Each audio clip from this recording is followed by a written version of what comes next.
side table drawer. How are you today? I'm a little Sniffly? Me too.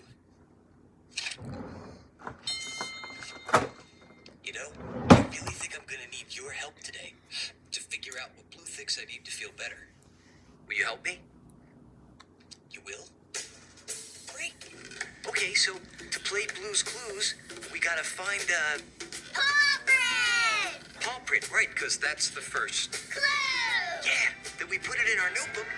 Because the clues.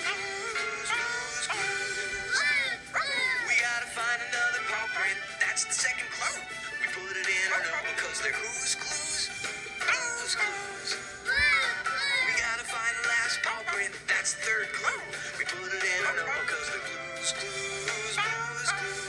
You know what to do. Sit down in a thinking chair and think.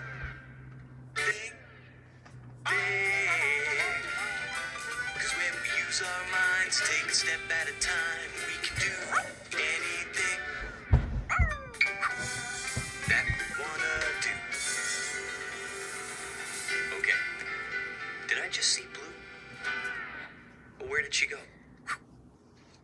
This way. No, that way. Right. I was thinking it was that way. Okay. Here we go.